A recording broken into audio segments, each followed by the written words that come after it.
আমিরে জামাত জাতিকে ভোটারদেরকে একটা গুরুত্বপূর্ণ আহ্বান জানিয়েছেন। এই প্রথম ইতিহাস গড়ার সুযোগ, জনতার ইশতেহারে যুক্ত হওয়ার আহ্বান। জনতার ইশতেহার আপনার জন্য ইতিহাস গড়ার সুযোগ। আপনি কোনো দল করেন না, কোনো পদ পদবি তো দূরের কথা, কোনো একটা দলের পরামর্শ দিতে যাবেন, সেই জায়গায় যেতে হলে 30 বছর রাজনীতি করতে হয়। যেমন জামাতের মজলিসি শুরা সদস্য হবেন, আপনার ছাত্র জীবনে ছাত্র সংগঠন করতে হয়, তারপরে কর্মজীবনে এসে জামাত করে অনেক বছর পর আপনি মজলিসি শুরা সদস্য হবেন। It's very tough. জামাতের যারা মজলিসি শুরা সদস্য, ছাত্র জীবন আর সাংগঠনিক জীবন মিলিয়ে কমপক্ষে তাদের 25-30 বছরের ক্যারিয়ার, তারপরে জামাতের মজলিসি শুরা সদস্য আপনি পরামর্শ দিতে পারবেন।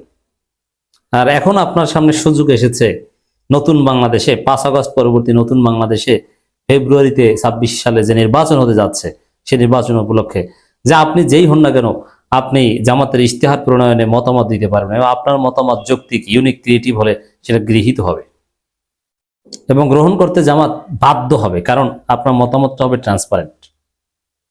আপনিও ফেসবুকে দিবেন, তাদের ওয়েবসাইটেও রেকর্ড থাকবে, অ্যাপসে থাকবে। দুইটা বিষয়, একটা হচ্ছে এই যে জামাত জনগণকে মতামত দেওয়ার সুযোগ দিচ্ছে অ্যাপসে, ওয়েবসাইটে, জনতার ইশতেহার প্ল্যাটফর্মে যুক্ত হওয়ার যে আহ্বান জানিয়েছে, যে আপনি জামাতের মজলিসি শুরার মতো, আপনি নিজেই মজলিসি শুরার মেম্বার, এটা একটা বিরাট সুযোগ। আরেকটা বিষয় হচ্ছে যে গণভোট, আমি যেটা বলি যে গণভোটে প্রত্যেক ভোটারে এক একজন এমপি, কারণ সরাসরি আপনি আইন প্রণয়ন করতে পারছেন। যে কাজটা নর্মালি পার্লামেন্ট করে, গণভোটে সেই কাজটা আপনি করেন। আপনার পার্লামেন্টে দেখেছেন না, স্পিকার বলে যে অমুক বিলের প্রস্তাবের পক্ষে যারা একমত তারা হা বলুন, সবাই বলে হা, যারা বিপক্ষে তারা না বলুন, না বলে। এর মানে এমপিরা হা না বলে, এমপিরা হা না ভোট দেয়। এটা হচ্ছে পার্লামেন্টারি ডেমোক্রেসির সিস্টেম। সেখানে গণভোট কোনো বিষয় হলে বা গণভোট যদি একটা দেশে চালু থাকে, মাঝে মাঝে প্রয়োজনে গণভোটের আয়োজন করা হয়, তো যখন গণভোটটা আয়োজন করা হয় তখন আপনি নিজেই এমপি, আপনি ওই এমপির মতো হা না ভোট দিবেন। আপনি ডিরেক্ট ডেমোক্রেসিতে আছেন, এর মানে সরাসরি ডিসিশন মেকিং প্রসেসে আছেন। আর প্রচলিত সিস্টেম তো রিপ্রেজেন্টেটিভ ডেমোক্রেসি, এর মানে আপনি যাকে ভোট দেন তাকে আপনি এজেন্সি দিয়ে দিয়েছেন, সে তার মতো করে সংসদে কথা বলে। কিন্তু মাঝে মাঝে কালে ভদ্রে এই সুযোগ হয়তোবা 20, 30, 40, 50 বছর একবার দুইবার পাওয়া যায় যে আপনি নিজেই লেজিসলেচার, এমপি, আবার আপনি যে দলকে পছন্দ করেন বা সর্ববৃহৎ একটা দলের মজলিসি শুরা মেম্বারের মতো রোল প্লে করতে পারছেন, আপনি পরামর্শ দিতে পারছেন একের পর এক, এবং সেটা মানা না মানা নিয়ে আপনি সোশ্যাল মিডিয়া ক্যাম্পেইন করে চাপও দিতে পারছেন। অতএব এই সুযোগ মিস করবেন না। আমিরে জামাত যে আহ্বান জানিয়েছে, প্রাণ খুলে জনতার ইশতেহার প্ল্যাটফর্মে যুক্ত হওয়ার আহ্বান জামাত আমিরের। তা প্রাণ খুলে জামাতের এই জনতার ইশতেহারে যুক্ত হন। আমি বিস্তারিত আসছি, ছোট বিশ্লেষণ সহ। আসন্ন সংসদ নির্বাচনে দলীয় ইশতেহার তৈরিতে অনলাইনে জনমত নেয়ার ঘোষণা দিয়েছে বাংলাদেশ জামাত ইসলামী। এদের মধ্যে জনতার ইশতেহার শীর্ষক একটি অনলাইন প্ল্যাটফর্ম উদ্বোধন করেছে দলটি। এই প্ল্যাটফর্মে প্রাণ খুলে মতামত দিয়ে যুক্ত হওয়ার আহ্বান জানিয়েছে দলটির আমির ডাক্তার শফিকুর রহমান। মানে আপনিও জামাতের একজন ডিসিশন মেকার হতে পারছেন, লার্জলি না হলেও অ্যাটলিস্ট আপনি যেটা নিয়ে ভাবছেন। এখন জামাতের বিভিন্ন ডিসিশন মেকিং এ তো আপনি চাইলেও পরামর্শ দিতে পারবেন না, কারণ আপনার তো সেই বিষয়ে অভিজ্ঞতা নাই। কিন্তু আপনি একজন সাধারণ নাগরিক, একজন ভোটার, একটা দলের কাছ থেকে আপনি কি চান সেটা জানান, একটা দলের কি করা উচিত, এরকম ইউনিক একটু ব্যতিক্রমী কিছু, এক্সেপশনাল কিছু আপনি জানান, লেখেন, অ্যাপসে মতামত দেন। সেটার পক্ষে আপনি ফেসবুকে স্ট্যাটাস দেন স্ক্রিনশট নিয়ে, জামাতকে প্রভাবিত করতে পারবেন আপনি। গত বুধবার নিজের ভেরিফাইড ফেসবুক আইডিতে এক পোস্টে তিনি আহ্বান জানান।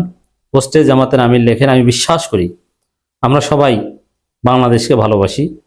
এই ভালোবাসার দায়বোধ থেকেই আপনি প্রাণ খুলে জনতার ইশতেহার প্ল্যাটফর্মে যুক্ত হবেন। আগামীর বাংলাদেশ গঠনে আপনার মূল্যবান ভাবনাগুলো জানাতেই আমাদের এই আয়োজন।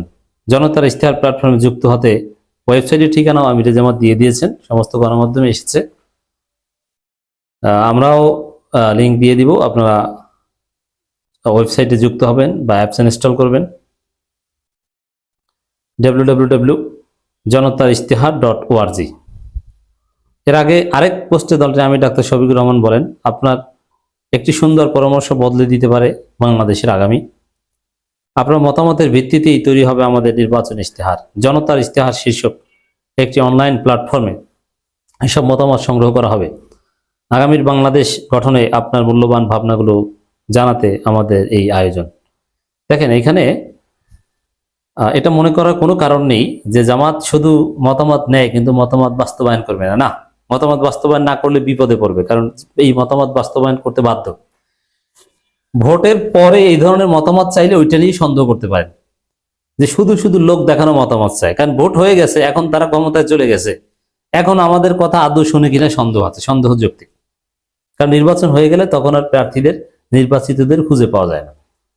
এটা ধরে নিলাম জামাতের ক্ষেত্রে হতে পারে, কিন্তু নির্বাচনের আগে আপনি মতামত দিলেন অ্যাপসে বা ওয়েবসাইটে মানে ওটা অ্যাপসের মাধ্যমে আপনি ঢুকলে ওটাও তো ওয়েবসাইটে আপনাকে নিয়ে যাবে।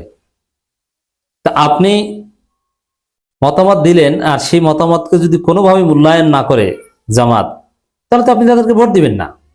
জামাতের তো ভয় থাকবে যে জনগণ এই মতামত দিয়েছে, জনগণ জামাতের ইশতেহারে এটা দেখতে চায়, আমি এটা যোগ করলাম না, তাহলে তো আমি ভোট দিব না তাকে। উল্টো অ্যাকশন হবে, যারা মতামত দিয়েছে তাদের মতামত না নিলে বা তাদের চিন্তা দর্শনের রিফ্লেকশন না হলে জামাতকে ভোট দিবে না। তো এই ভয়ে তো জামাত আপনার মতামতকে মূল্যায়ন করে তাদের ইশতেহারে যোগ করবে। এখন ইশতেহার তো আর হাজার হাজার পৃষ্ঠার না, মতামত দিবেন তো লক্ষ লক্ষ মানুষ, হয়তো বা কোটি মানুষও মতামত দিতে পারে। এখন লক্ষ লক্ষ মানুষ মতামত দিবে, ইশতেহার তো অত বড় না ছোট। এখানে কিছু স্বাভাবিক বিষয় আছে। একটা রাজনৈতিক দল, একটা সরকার কি কাজ করে, আপনি কি চান, এটা 10 লাখ লোকও যদি মতামত দেয়, সাধারণত 100 মতামতের বেশি হবে না, কারণ 100টা মতামত ঘুরে ফিরে রিপিট হবে, ঘুরে যাবে। এই জন্য এটা নিয়ে তেমন উদ্বেগ বা চিন্তার কিছু নেই যে আপনারটা এত লক্ষ কোটি মানুষের ভিড়ে আপনারটা থাকবে কিনা। না ভাই, মিলে যাবে তো।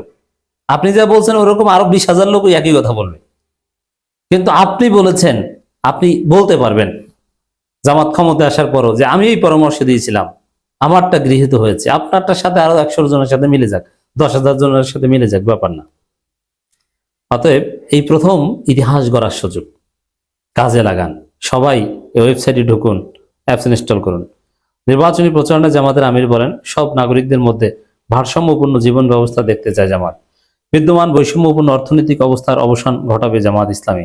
দেশের শ্রমিক ও সম্পদশালীদের মধ্যকার আকাশচুম্বী ব্যবধান কমিয়ে আনা ছাড়া সব মানুষের শান্তি প্রতিষ্ঠা সম্ভব নয়। তো এখানে আপনি গার্মেন্টস কর্মী হিসেবে আপনার প্রত্যাশা কি লেখেন। আপনি একজন সিনেমার নায়ক কিংবা নায়িকা, সাধারণত আপনি ভয় পান যে জামাতের কাছে যেতে পারবেন কি পারবেন না। আপনি